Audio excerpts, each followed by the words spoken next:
Welcome back to the Seven Figure Annuity Sales Podcast. Caleb North here.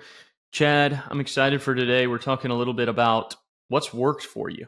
I mean, just looking at the year, right? I mean, you're off Well, to, and here we are almost coming up to the end of the year, and I'm saying we're off to a great start. But all year, you've kind of ramped up and ramped up and ramped up, and you actually ended up passing last year's production. And it's just been this kind of acceleration throughout the year to where now we're getting toward the end, and it might end up being your best year ever, simultaneously having one of the worst years for lead flow on record.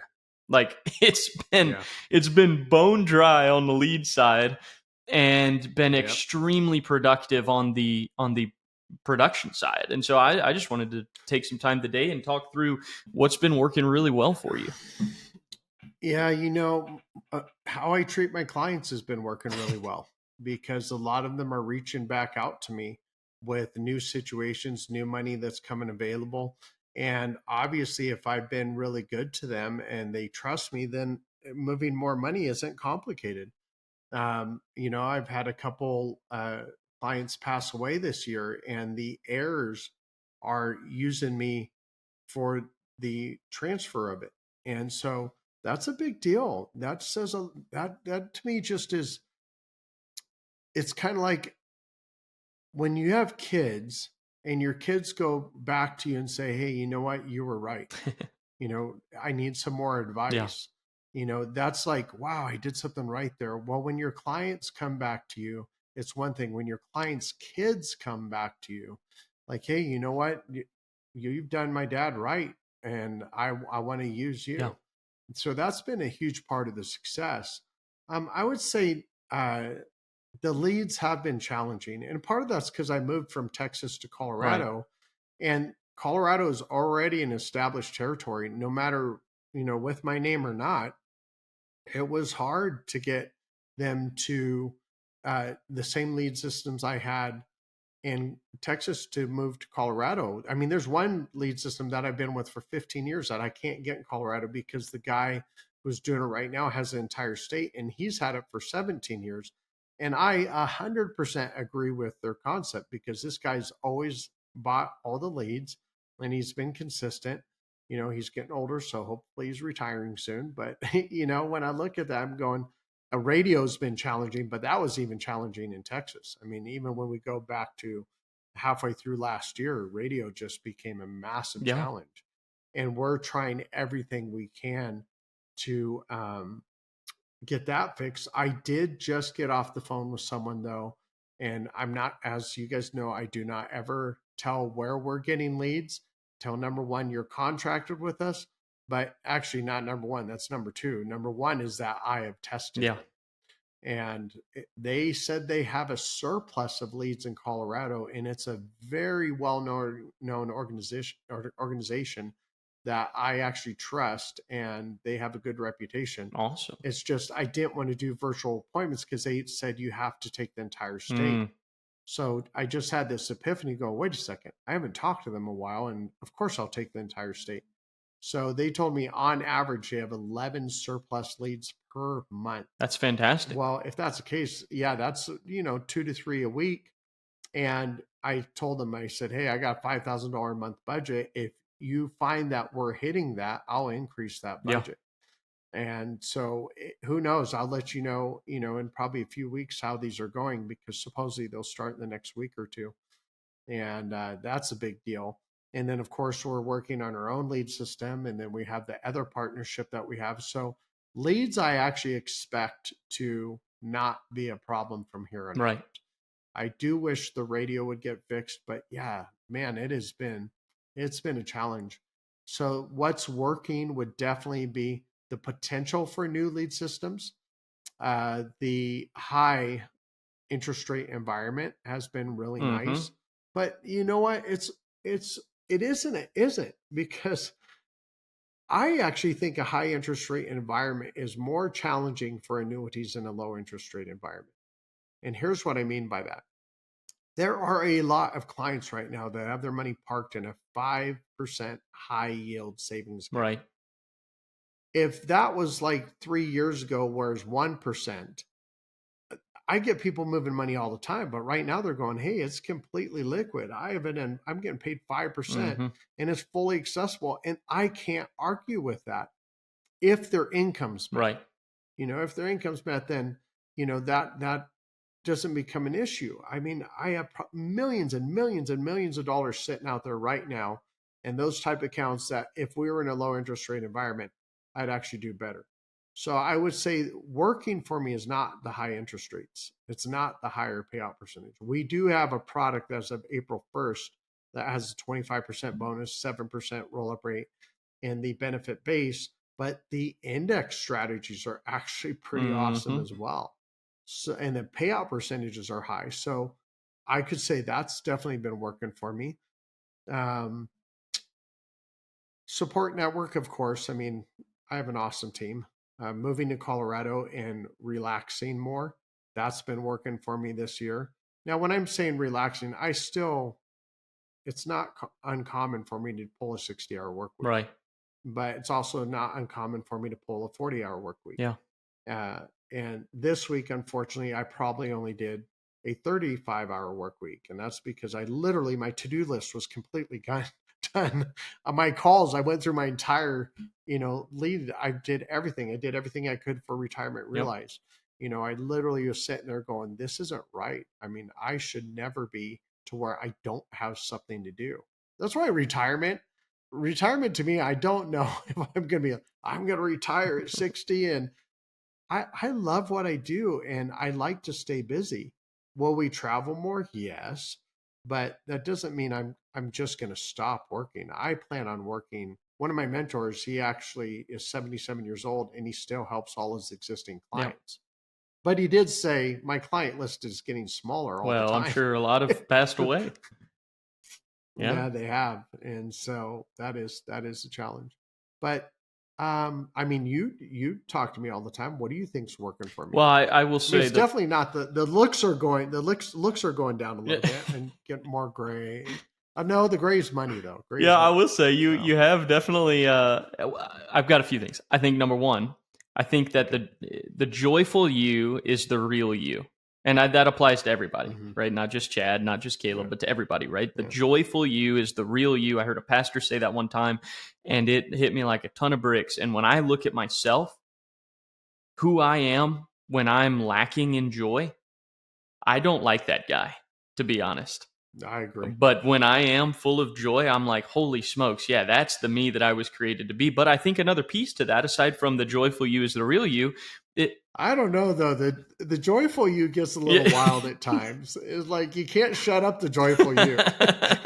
Oh, that's It's funny. like, hey, you know what? Take it downer a little bit, man. Calm Yeah. down a little bit because it's like trying to wrangle a squirrel. Just all there's a nut, there's a nut, there's a nut, there's a tree, there's a tree, there's a tree. That's The just joyful me might be the the real me, joyful but the you. like 75% joyful me is the best me. Yeah, there you go. There you go. That I would agree Yeah. with that statement. You gotta have a little depression in Oh your man. life. Oh, that's crazy. That's so But I do bad. think too that there's an element too that, the rested you, the energized you is also Yes. the real you, right? And so if you're Yeah. trying to run on fumes, needles on empty, it's like you are never going to operate in that place as effectively or efficiently as you could if you were rested. So, you look at this year, Chad, Yeah. you might have a record year in less working hours than your Oh, a previous lot less. record Yeah. year. So it's like, well, that's efficiency, and that's what we want across the board. That's what we want for our agents, writing more business in less time. Um, but But you know what though? There's mhm, this guilt thing that actually you fight too. Because I've been in sales literally my entire yeah, life. And you and I have talked about this a lot. Who cares what you did yeah, last week? What are you doing now? I don't care if it's a record. You still push every single right, week. And that's a hard thing to combat, and people that are just getting into the business and they don't have a sales background may not understand that, but there's no coasting when you're a good salesperson. And let me obviously preface this. I'm not a salesperson. I basically present information, a solution to the problem that they have, and they decide what they want to do. But there's still that drive to always, always, always do more than the previous week. Me having a 0 week is just kills me. Well, unless of course I'm in Europe or on a vacation. Because I mean, Yeah. literally, if I'm on a vacation, I'm not thinking about anything, honestly. But I we can't take big vacations right now because we're building a good sized home. And I mean, every single time I go out there, probably 1 out of 5 times, I'm walking through the house and I'm going, oh, we need something here. I just, an example, I was driving around the driveway and I go to make the turn and I'm like, I can't make this turn in my truck. We need to make this driveway wider.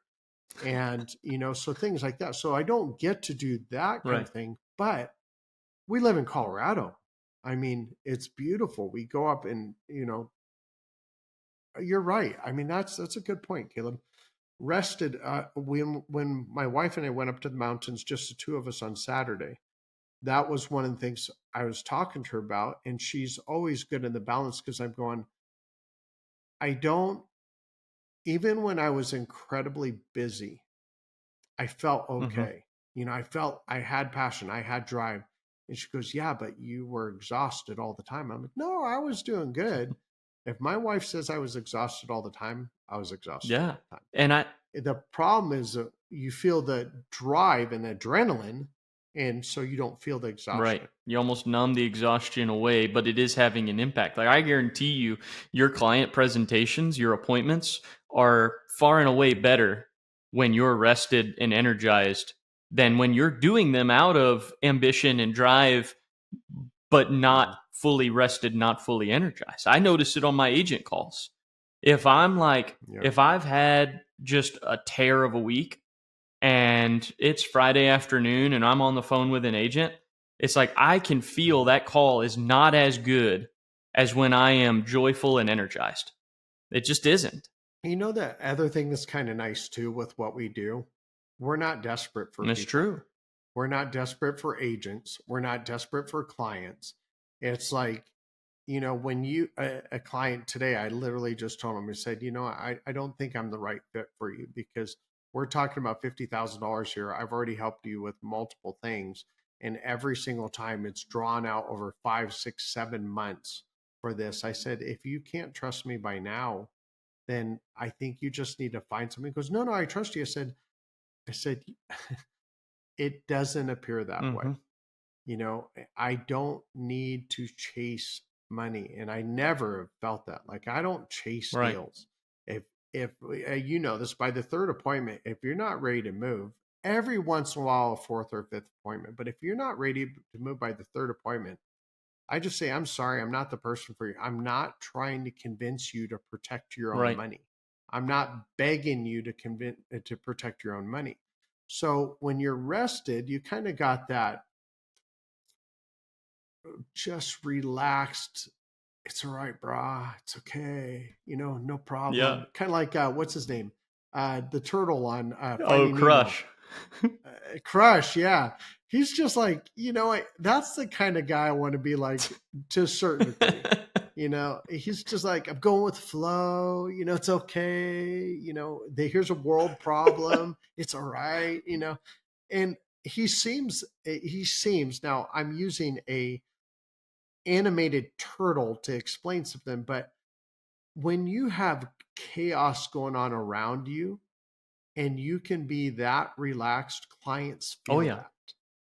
that. I my pastor told me one time, he goes, Chad, we had this weird discussion in our board meeting the other day and your name came up and we picked, if apocalypse happened, who would you want there? And every single person said Chad. And I was like, why? And they said, because you in crazy situations are the calmest person. Hmm. Like it doesn't matter in a crisis situation, you speak peace, you live that peace. When it doesn't matter what's going on, you're just like, hey, hey, it'll be okay. We're Right. fine. We'll get through this. And I think when our clients come to us in their crisis situation, or not realizing they're in a crisis, because a lot of them don't, right? I mean, when you show someone you're retired at 62 years old, you could easily live 25 Mm-hmm. years. They're going, whoa, I never really thought of that. Yep. You know, I could live that long. And so when we're dealing with that, they say, wow, you're pretty calm about that. Well, I have a solution. Right. I mean, I have a solution now to any craziness. I'm in a weapons room right now, literally. I mean, I could pick 100 different ways to hurt someone right now in this room. So, you know, it's like I keep all my magazines loaded. I don't keep my guns loaded. I keep my magazines loaded. And if it needed to go, I mean, you know, Caleb, Oh yeah. you've been in my Yeah. office. Yeah. I don't know very many people that Wait, I have can't. a 50-pound war hammer just just sitting within arm's reach of their of their desk. Yeah. And I'll choose which one based off of the threat level or how much I don't like you. There's sometimes it will be worth um uh picking one that takes a little more Right. time. Yeah. So, It's true. Well, Chad, in hearing you say those things, there's a few things that stand out. It's kind of like the recipe is a calm confidence with no desperation. It's yeah. like there's Yeah. this calm confidence that you carry in your appointments with your clients that now they're able Yeah. to find security in and kind of buy into that same confidence, right? So they kind of For sure. derive confidence themselves from kind of that confidence that you exude about what you've put together for them, the way that it solves their problems. Yeah. And then also doing Yeah. that in a way that it doesn't reek of Mhm. desperation like so many agents' appointment Mhm. processes do. Yeah. You know, the way that they talk Yep. with clients, it's like it makes people run because they like this, oh, it's icky, but you don't have that Yeah. desperation about it. So it's a pretty sweet recipe there. Did you just use the word I did. icky? Well, you used a Oh green my animated God. sea turtle for an illustration today, so I imagine I can say icky. Okay. Well, as always, guys, I hope this helps you. And as you can tell, I've been getting away with not asking Caleb if he has anything else to say because we're not going to allow it. So I hope you have a great day and happy selling.